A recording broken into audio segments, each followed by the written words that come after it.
Good morning. So, ngayon ay ang araw ng Huwebes.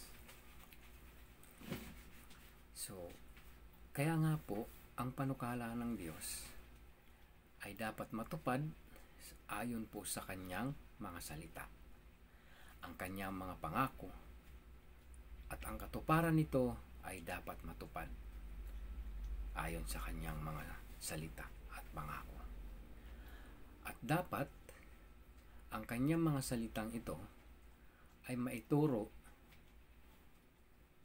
at kung ano ang nakasulat dito. Ituro ng tama, ituro ng eksaktong mga salita. Kasi ang tao ay kadalasan iniiba yung kwento.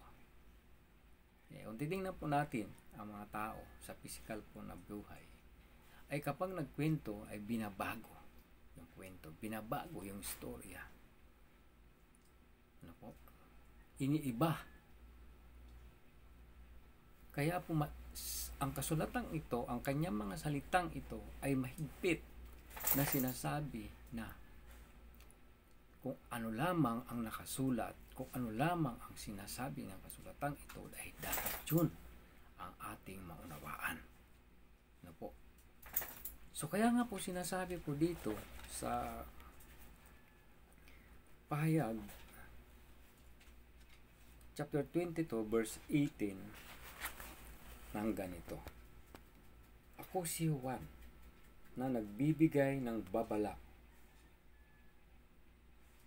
sa sinumang makarinig sa mga propesiya.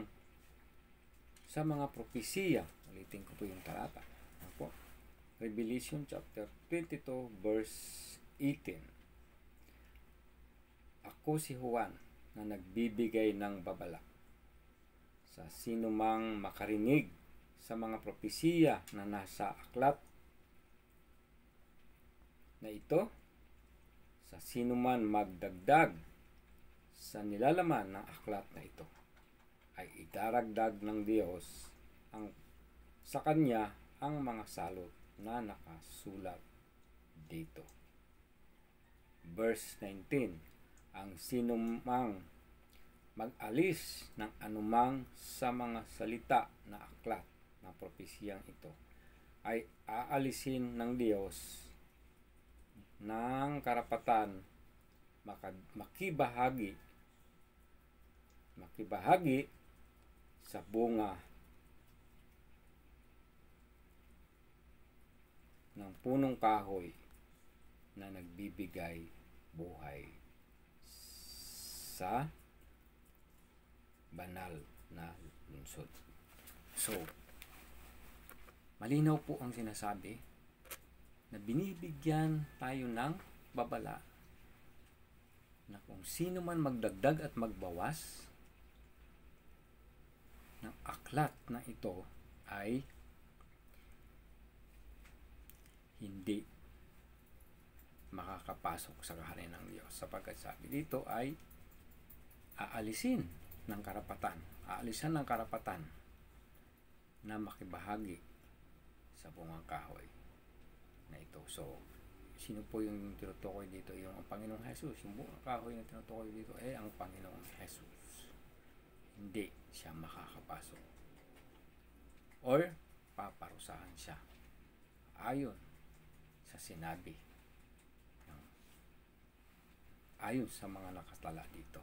So kaya mahigpit po na binibigyan tayo po ng babala or unang sinabi na dapat eksakto yung salita, eksakto po yung ating sasabihin.